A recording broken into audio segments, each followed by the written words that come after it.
आदाब दोस्तों। आज बात करते हैं जेटली इंटर कॉलेज अकबरपुर की। पुराना कॉलेज है, मशहूर है। इस वक्त वर्तमान में जो प्रधानाचार्य हैं श्री विनय कुमार गौतम जी, ये तो बहुत ही धुरंधर हैं और सलाहकार भी हैं, लोगों को सलाह देते हैं, फ्री में सलाह देते हैं। 2015-16 में इन लोगों ने अपने यहाँ चपरासी की नियुक्ति कर ली। अच्छा, चपरासी की नियुक्ति 2010 से ही बंद है। सरकार ने कह दिया कि हम चपरासी अब नहीं रख सकते, वो मानदेय पे रखे जाएंगे, जो भी हो जैसा भी हो। किसी कार्यालय में चपरासी की नियुक्ति नहीं होती। इन लोगों ने 2015-16 में चपरासी की नियुक्ति कर ली। अच्छा, थे कौन? प्रबंध समिति के पदाधिकारियों के बच्चों को ही रख लिया। उसमें कोई श्रीवास्तव साहब हैं, सचिव हैं, उनके एक लड़के का भी उसमें नियुक्ति कर ली। नियुक्ति पहले कर ली, स्वीकृत बाद में मांग रहे थे। उस ज़माने में जिला विद्यालय निरीक्षक थे श्री रामू प्रसाद वर्मा। बहादुर इंसान था, पैसा दे दो तो कुछ भी कर देता, दिन को रात लिख देता था वो। और आपके लिए छुट्टी पे भी चला जाता, अगर कोई आपको काम करना है और उसके रहने से दिक्कत है तो अवकाश ले लेता था। उसी के ज़माने में फर्जी नियुक्ति हुई और उसने अनुमोदन भी कर दिया और कोर्ट कचहरी गए, जैसा भी रहा, वेतन पास हो गया उन लोगों का। उसी विद्यालय में गिरीश चंद पांडे नाम के व्यावसायिक शिक्षक थे, इसलिए कहता हूँ कि वो बेचारे निकाल दिए गए। 2022 में उनकी सेवा समाप्त कर दी गई। वो 1994 में शायद लगे थे, तब से वो व्यावसायिक शिक्षा में कुछ पढ़ाते थे, ट्रेड का कुछ रहा होगा। उन्होंने आपत्ति की थी इस पे, जो चपरासियों की नियुक्ति हुई थी इस पे वो गिरीश चंद पांडे जी ने आपत्ति की थी। उनकी आपत्ति पे जांच हुई और जब लोगों को पता चला कि अपने विद्यालय में जो टीचर है वही ये सब कर रहा है, तो उनके खिलाफ लिखा पढ़ी होने लगी और मामला विवाद का हो गया। मतलब तू बड़ा या मैं बड़ा, तू बड़ा या मैं बड़ा, वो इनके खिलाफ वो उनके खिलाफ लिखते रहे। गिरीश चंद पांडे जीत गए, नियम पे थे इसलिए जीत गए। उसमें चपरासियों को जो नियुक्ति हुई थी वो फर्जी घोषित हुई और जितना उनको वेतन दिया गया था वो जिला विद्यालय निरीक्षक कार्यकाल के हिसाब से कौन किसने पास किया वो उनसे वसूली का आर्डर हुआ, जिसमें रामू प्रसाद से भी वसूली का आर्डर हुआ। अभी पता नहीं उसने जमा किया या नहीं किया, लेकिन आर्डर हो गया था। और गिरीश चंद पांडे लड़ते रहे कि प्रिंसिपल के खिलाफ भी कोई कार्रवाई हो, प्रबंध समिति के खिलाफ भी कार्रवाई हो। तो निदेशक माध्यमिक शिक्षा ने वो एक आदेश कर दिया जिला विद्यालय निरीक्षक को कि प्रधानाचार्य की भी संलिप्तता है और यही सब ज्वाइन कराने वाला, नियुक्ति करने वाला, फाइल बनाने वाला जो भी फर्जीवाड़ा हुआ था, इसका जिम्मेदारी ही, इसको निलंबित करके हमको अवगत कराएं। अच्छा, निदेशक का जब लेटर जिला विद्यालय निरीक्षक को मिला तो उन्होंने उसी लेटर के क्रम में मैनेजर को एक लेटर लिख दिया कि प्रिंसिपल के खिलाफ कार्रवाई करके हमको अवगत कराएं। वो आदेश आज भी लागू है। अब कार्रवाई करनी थी तो कार्रवाई ना करके फिर प्रबंध समिति के सचिव, एक जो जिनके लड़के की नियुक्ति हुई थी, उनको अथराइज किया लोगों ने कि आप इस आदेश के खिलाफ उच्च न्यायालय चले जाओ। हालांकि उनका कोई लोकस ही नहीं बनता था, तुम्हारा लड़का नियुक्ति हुए तुम इसलिए जा नहीं सकते, प्रिंसिपल के खिलाफ आदेश है, प्रिंसिपल खुद जाए या मैनेजर जाए। लेकिन वो बेचारे दर्द उनको था, तो सचिव महोदय वो माननीय उच्च न्यायालय गए। उच्च न्यायालय में ये रेट रुकने वाली नहीं थी, मतलब स्थगन आदेश तो मिलने का सवाल ही नहीं था इस पर।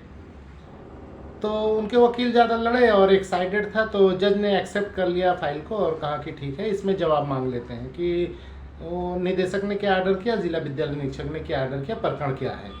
लेकिन स्थगन आदेश देने से उसने मना कर दिया, स्थगन आदेश नहीं दिया। मतलब अगर जिला विद्यालय निरीक्षक को आज भी उस पर कार्रवाई करानी चाहिए। विनय कुमार गौतम जो हैं उनका निलंबन होना चाहिए नियमानुसार। जब उस आदेश पे कहीं से कोई रोक नहीं है तो निलंबन हो जाना चाहिए। अच्छा, जब भी इस बात की शिकायत दी जाती है कि निदेशक के आदेश का अनुपालन नहीं हो रहा है तो जिला विद्यालय निरीक्षक वही सचिव की नियुक्ति का संख्या बताता, माननीय उच्च न्यायालय लंबित है। 50 बार उसको समझाया गया है कि लंबित मत बोल, कहीं से उस आदेश पे रोक है। विभागीय उच्च अधिकारी या उच्च न्यायालय ने कहीं उस आदेश पे रोक लगाई है? लंबित तो सैकड़ों केस होते हैं, लंबित से क्या होता है? कोर्ट ने कहा जवाब लगाओ, तूने जवाब लगाया कोर्ट में, कार्रवाई पर रोक थोड़ी लगाएगी। तू अभी कार्रवाई मत करना, हम सुन रहे हैं, जब तक हमारे यहाँ जवाब नहीं आ जाए कोई कार्रवाई नहीं हो, ऐसा तो कहा नहीं कोर्ट ने। लेकिन नहीं, ये शिक्षा विभाग वाले ना कोई रिट कर दो तो बस उसी के नंबर देते रहेंगे। माननीय उच्च न्यायालय, माननीय उच्च न्यायालय में ये प्रकरण है, मैं पकड़ा हूँ, इसको मैं नंगा करूँगा। तो जिला विद्यालय निरीक्षक आज तक उनको संभाले हुए है, विनय कुमार गौतम को। अब सोचेंगे गिरीश चंद पांडे का क्या हुआ? गिरीश चंद पांडे की ऐसी छटनी की है कि उनके पैर के नीचे ज़मीन ही नहीं बची। आप लोग कहेंगे ऐसा क्या हो गया? गिरीश चंद पांडे के खिलाफ पहले लिखा पढ़ी होती थी, सस्पेंड करो ये करो, तो कोर्ट कचहरी उच्च अधिकारियों से मिल के आ जाते थे किसी तरह।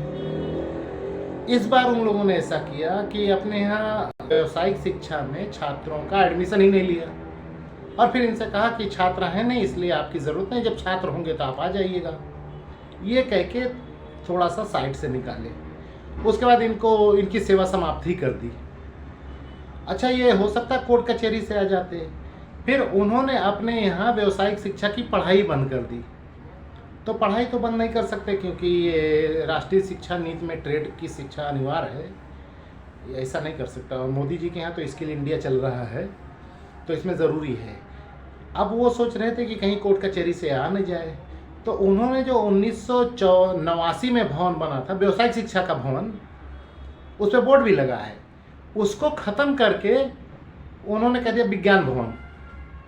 अगर आप कहीं से गिरीश चंद पांडे आ भी जाते हैं कोर्ट कचहरी या किसी आदेश से, तो वहाँ कमरा ही नहीं है, हमारे पास बच्चों को बैठाने के लिए कमरा ही नहीं है, हमारे व्यावसायिक शिक्षा का जो कमरा था वो ख़त्म हो गया, अब तो हमने विज्ञान भवन बना लिया। और उन्होंने बहुत अच्छा मतलब उसका समारोह पूर्वक उद्घाटन किया। व्यावसायिक शिक्षा का बोर्ड अभी भी वहाँ कमरे पर लगा है, वो पुराना वाला 1989 वाला। अब उसी बिल्डिंग पे नया बोर्ड विज्ञान भवन का लगा दिया और फोटो फाटा खिंचवा लिया। अखबार में इन लोगों की सेटिंग होती है तो वहाँ दे दिया। गिरीश चंद पांडे क्या करें बेचारे, लड़ तो गए थे लेकिन विभाग में रह के नहीं लड़ना चाहिए। अगर आपको वहाँ काम करना है, नौकरी करनी है, तो उनके पास पावर होता है। आपका 2 महीना वेतन रुक जाएगा ना तो आप खाने पीने के लाले हो जाएंगे और उन लोगों को चोरी करके मिल जाएगा। 50 मास्टर, 10 मास्टर, 40 मास्टर रखे रहते हैं, 5-5 हज़ार लगाएंगे तो आपको खरीद लेंगे और उतना पैसा उनको पास हो जाता है। तो प्रबंधक वगैरह से कर्मचारियों को नहीं लड़ना चाहिए, बाहरी आदमी लड़े कोई दिक्कत नहीं है। तो गिरीश चंद पांडे के साथ ऐसा हुआ कि वो बेचारे अगर वो वापस आ भी जाते हैं कहीं से तो वहाँ स्कूल में जगह नहीं है, सब्जेक्ट ही नहीं पढ़ाया जाता है। अब इस पूरे प्रकरण में गिरीश चंद पांडे के जीतने का एक ही रास्ता है कि फिर से शुरू से सारी चीज़ें करवाएं, प्रबंध समिति की जांच करवाएं, उस सचिव के खिलाफ कार्रवाई कराएं कि जो प्रबंध समिति में रहते हुए अपने लड़के की नियुक्ति कैसे कराएं और सबके खिलाफ FIR करवाएं। जब तक प्रथम सूचना रिपोर्ट नहीं दर्ज होगी, एक कागज़ इस टाइप का नहीं मिलेगा, तब तक ये लोग डरते उड़ते नहीं। वो कागज़ मिल जाए डिप्टी रजिस्ट्रार के यहाँ दे दो, उनकी सदस्यता खत्म हो जाएगी कि भाई वो फ्रॉडिया है, संस्था में रह के फ्रॉड किया है ना तो वो सदस्य नहीं रह सकता। बायलॉज में लिखा, सबके बायलॉज में लिखा रहता है, कोई ऐसी अनियमितता या कोई भ्रष्टाचार मिला तो इनकी सदस्यता स्वतः समाप्त हो जाएगी। इस स्तर पे जब वो लड़ेंगे तब जाके हो सकता है उनकी सेवा फिर से बहाल हो या एडमिशन वगैरह हो, वरना मुश्किल लग रहा है। लेकिन विनय कुमार के खिलाफ कार्रवाई मुश्किल नहीं है, वो तो होनी चाहिए और इसी जिला विद्यालय निरीक्षक से करानी चाहिए। लेकिन अब देखते हैं कब तक। अभी तो ये बार बार लिख के देता है उच्च न्यायालय में, मैं सोच रहा हूँ कि एक शिकायत मैं भी दूँ। अगर मुझे लिख के देता उच्च न्यायालय तो इसको मैं न्यायालय का मतलब समझाऊँ और वही चीज़ मैं न्यायालय में जाके लगाऊंगा। अभी तो मेरा कोई लोकस नहीं बनता न्यायालय में, लेकिन जब ये शिकायत का निस्तारण कर देगा ना तो मैं उस रीट में खड़ा हो सकता हूँ। श्रीमान जी, एक ऐसे आर्डर हुआ था निदेशक का और उसमें कोई रोक भी आपने नहीं लगाई है। मैं कहता हूँ अनुपालन नहीं किया गया तो कहता उच्च न्यायालय में। सर क्या आपने कोई रोक लगाई है, इससे ज़रा समझा दीजिए। वहाँ जूता खाएगा तो सुधर जाएगा, फिर आके कार्रवाई कराएगा और प्रबंध समिति में सब भंग करेगा और उनको भी सस्पेंड करेगा। फिर सस्पेंड होने के बाद जाएँ वो हाईकोर्ट जाके स्टे वगैरह ले आए, प्रबंधक उनके घर का है, सपोर्टर है तो बच जाएंगे। लेकिन एक बार तो सस्पेंड होना चाहिए यार, इतना बड़ा अधिकारी ऑर्डर दिया तो सस्पेंड करा लो ना यार। एक आदमी की ज़िंदगी ख़राब कर दी हो तो अपना भी थोड़ा झेल लो। चलो आज के लिए इतना ही।